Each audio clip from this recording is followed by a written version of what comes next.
आज मैं आप लोगों के लिए क्लास 12 फिजिक्स चैप्टर 1 इलेक्ट्रोस्टैटिक्स के है जो मैं टॉपिक विद्युत द्विध्रुव यानी कि इलेक्ट्रिक डायपोल लेकर आ गया हूँ।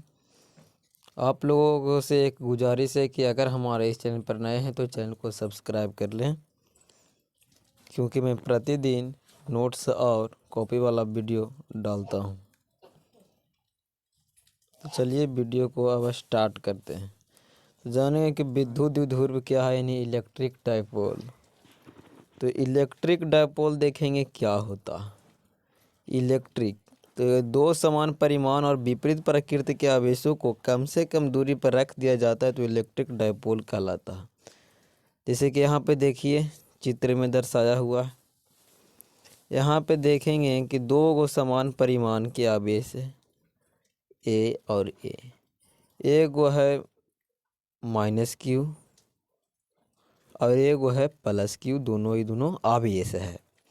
और इस पे है जो मात्रा है, यानी कि इस पे है, मान लीजिए कि 2 है तो इस पे भी 2 है, यानी कि परिमाण है सेम है लेकिन चिन्ह है जो अलग अलग है। और देखिए इसको दूरी यहाँ 2a है रखा हुआ है, तो यही कह रहा है कि दो समान परिमाण और विपरीत प्रकृति के आवेशों को अल्प दूरी पर रख दिया जाता है, यानी कम से कम दूरी पर रख दिया जाता है, तो इसको विद्युत द्विध्रुव कहते हैं। तो चलिए समझिए कि विद्युत द्विध्रुव क्या होता है। फिर से बता दे रहे हैं कि विद्युत द्विध्रुव क्या होता है। दो समान परिमाण और विपरीत प्रकृति के आवेशों को अल्प दूरी पर रख दिया जाता है, तो ऐसी व्यवस्था को विद्युत द्विध्रुव कहते हैं। अब चलेंगे विद्युत द्विध्रुव आघूर्ण क्या है। तो यहाँ पे देखेंगे विद्युत द्विध्रुव आघूर्ण इन इलेक्ट्रिक डायपोल मोमेंटम, ये दो में से विद्युत द्विध्रुव और विद्युत द्विध्रुव आघूर्ण में से आपको परीक्षा में ये दो में से एगो आपको पूछ ही देगा, तो इसको है जो आपको रट लें। तो चलिए आगे देखते हैं। तो विद्युत द्विध्रुव आघूर्ण क्या है। तो कह रहा है कि विद्युत द्विध्रुव का कोई एक आवेश का परिमाण तथा दोनों आवेशों के बीच की दूरी के गुणनफल को विद्युत द्विध्रुव आघूर्ण कहते हैं। यानी कह रहा है कि मान लेते हैं जब आपकी देखे हैं आपने किस तरह से था, r दूरी पर स्थित था और यहाँ पर एगो था -q आवेश, एगो +q आवेश था।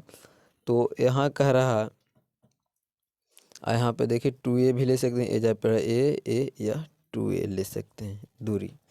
तो यहाँ पे देखेंगे 2a दूरी है, तो कह रहा है किसी एक आवेश का परिमाण, तो मान लिया कि इसको ले लिए, परिमाण ले लिए, इसका ले लिए, और दूरी देखिए 2a है, तो कह रहा है क्या होगा, का गुणनफल के, तो q गुना कर देंगे और 2a, तो q 2a हो जाएगा, तो इसको होगा विद्युत द्विध्रुव आघूर्ण हो जाएगा।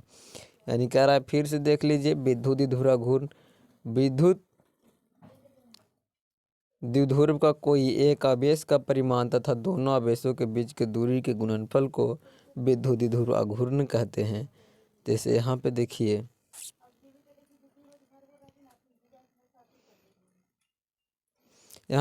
इसका परिमाण, ये दो में से कोई को ले लीजिए, इसको दूरी 2 है तो बस एगो क्यू ले लीजिए और 2 से गुना कर दिए तो विद्युत द्विध्रुव आघूर्ण हो जाएगा।